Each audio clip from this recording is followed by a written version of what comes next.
In this video, I'm going to be covering question 6, part D from the 2019 AP Calculus AB free response, no calculator allowed portion of the test. If you want to see solutions for A, B, and C, I cover them all in their own individual videos, so please check out my other videos. All right, so looking at part D here, they're telling us it's known that g of x is less than or equal to h of x on this interval from 1 to 3. And they say that this new function k here satisfies this situation. So k lives between g of x and h of x always on that same interval. And what they want to know is k continuous at x equals 2. So when somebody asks us if something's happening, what we want to first know is what is that definition of continuous? Well, if a function is continuous, then what it has to fit this rule. It has to say the limit as x approaches some number of that function is equal to the actual function value. I'm using f here just as a definition piece. It's not the f in this problem or anything like that. But so that's what we need to show. So for this problem, we need to specifically show them, does the limit as x approaches, and then we're looking for if it's continuous at 2, and we're trying to work with k. So does the limit as x approaches 2 of k of x equal k of 2? So we plug whatever that value is into our function. So what can we find out here about these pieces? I'm going to start with the k of 2 piece. So we know that k lives between g of x and h of x. So when I come back up here, I'm like, all right, g of x is less than or equal to k of x is less than or equal to h of x. And I want to know specifically what's happening at 2. So I come in and I'm just going to kind of plug in there. So g of 2 is less than or equal to k of 2 is less than or equal to h of 2. What then do I know about g of 2 and h of 2? Can I find values for those? And sure enough, I can, right? They told us back in the original language of the problem what those values were. So I know that g of 2 is equal to 4, and that k of 2 has to be less than or equal to, and then again less than or equal to this h of 2, which is also equal to 4.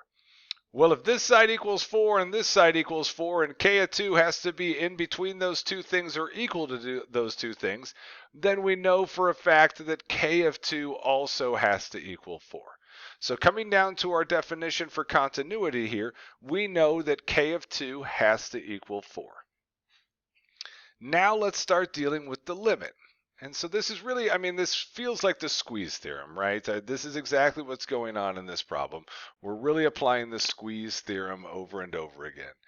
So we come in and we would say, I've got the limit as x approaches 2 of g of x has to be less than or equal to the limit as x approaches 2 of k of x has to be equal to, less than or equal to the limit as x approaches 2 of h of x.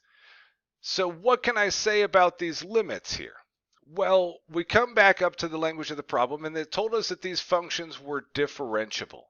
And so if a function is differentiable, it has to be two things. First, we say it has to be smooth, which is just telling us that we can't have any sharp corners or cusps, things like that. But the second piece that tells us is that it has to be continuous. So we know for a fact that g of 2 and h of 2, these have to be continuous functions. And since they're continuous, we know the limit as x approaches 2 of g of x has to equal g of 2. And we also know that the limit as x approaches 2 of h of x has to equal h of 2. And what we said is those two things are both equal to 4. So then from there we can say that this is 4 and this is less than or equal to the limit as x approaches 2 of k of x, and that's less than or equal to the limit as x approaches to, we know what that value is, right? We just said that this value is 4. So by the squeeze theorem, the sandwich theorem, whatever you want to call it, we know again that there's only one thing that this value could be. If both pieces are equal to 4 and it has to be smaller than or equal to them, that tells us that the limit as x approaches 2 of k of x, that also has to equal 4. And so what we get out here now is that this also has to equal 4. And so because those two things are continuous, we can say yes, k is continuous at x equals 2. And to justify your answer, that's where this work would all come in over here. So all this work here and saying that word by the squeeze theorem, that's going to get us all the pieces we need to show them that our squeeze theorem, and you would want to put this statement in as well. So those 3 brackets right there, that's your justification for showing that yes, in fact, k is continuous at x equals 2. And all that's worth 1 point. Thanks for watching my video. If you liked it, please click that like button and subscribe. And also share it with your friends and anyone else you know who might be crying about an upcoming AP Calc test.